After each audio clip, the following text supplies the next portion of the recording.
So trying to get a grasp of the relationships and the situation at hand, I'm starting to wonder who was really manipulating who, or is it both parties trying to manipulate each other? And what I'm referring to is it Doflamingo manipulating his crew, or did they manipulate him from the very beginning? Because this chapter kind of leads more into the exposition of the past of Doflamingo and what he's ultimately been through and who brought him into this. And if you look at it, it's always been Trebol that's been leading him in. It's like, hey, you want your revenge? Here's the gun. Here's the fruit. Hey, you have a crew now. Hey, you're the Pirate King. It's like, it makes you wonder why a group of people would already be set up, and especially Trebol was, I think, older at that particular point. Why is it that they were willing to bow down to this kid and like all worship him or whatever, with him just being a kid? Like, oh, I hurt my leg on the road, let's burn the town down. Like, it really makes you wonder what was their objective and their motive. Was it simply that they wanted a king? Was it something more than that? So I definitely would like at some given point an explanation why Diamante, Virgo, Pika, and Trebol would bow down to a kid that they just found, other than the fact that they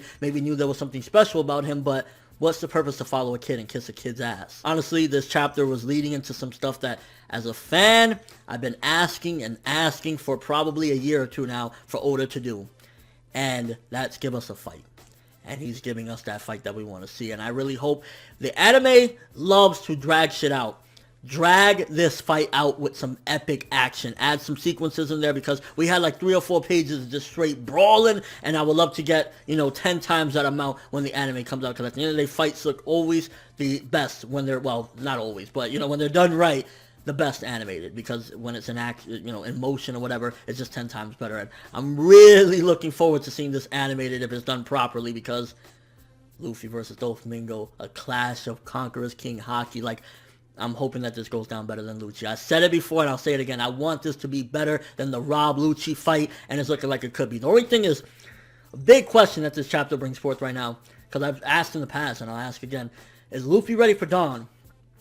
This chapter is proving me otherwise, because I said I don't think that he was ready. I don't know. I don't think he's ready, but he was kind of besting him. Like, Dawn got a couple shots in there, but Trebol had to jump in and help him. And when I say Dawn, I'm just being short for Doflamingo, Don Quixote, Doflamingo, Dawn, you get what I mean. But Trebol having to jump in speaks volumes of where their stats are at. Because at the end of the day, if Doflamingo had it, why would Trebol jump in and, try to stop Luffy or whatever? I mean, Trebol seemingly, to a certain extent, whether it be via just because he has his goal in mind or whatever the case may be, he cares for Doflamingo. So he's jumping in. Honestly, I was surprised that Doflamingo didn't bark at him like, what are you doing? This is my fight. Because Doflamingo seems like at the end of the day, while he'll be nasty and evil and cynical, he's a prideful person, but he's also a spoiled person, so maybe that's why he's not really saying anything, because as long as he gets his way, he don't really give a fuck. But I guess getting a little more deeper into it, if he truly feels like he's the one, he's the leader, he's the king, wouldn't he feel a little certain way if his lackeys are jumping in on his fight where he's trying to prove himself? And something that kind of caught my interest was,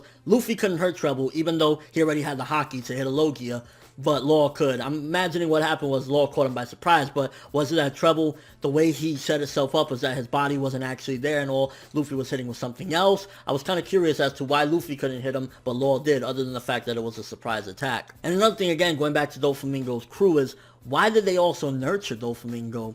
It's almost as if they knew something that they needed out of him, or they wanted something out of him. I mean, at the end of the day, Virgo, you could argue, was like, being manipulated as well, just following orders, the other ones. But I think Trebol, if anybody is a mastermind that is manipulating Doflamingo, and I think when he was younger, he was being manipulated, and now he's the one manipulating them.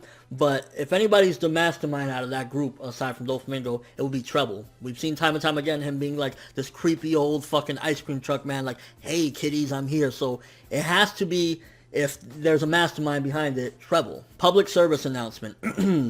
For the one page of the Tontadas, no one gives a fuck. And then at the end, Trebol looking like some fucked up crackhead when he was all beat up or whatever. Honestly, his character design, he looked terrible. It was just like, what the fuck is Trebol? Is he just some creep? Like, he looks like some sort of crackhead pedophile, honestly. Like, I did not like how he looked after he was getting his ass kicked or whatever. And he's seemingly gonna blow himself up. Like, the classic Cell, imperfect Cell, where he's like gonna blow himself up because he lost or whatever, which Dawn didn't look too happy about that. Doflamingo was kind of like, yo bro, what are you doing, you idiot? So I wouldn't be surprised if Doflamingo gets pissed off at this, and after a certain point he's like, yo, I don't want you butting in my shit anymore, let me handle this. And yeah, because honestly, Trebol right now is being a cockblock to what can be an amazing fight between Luffy and Doflamingo, and yet again, Luffy looks like he's ready for the big boys.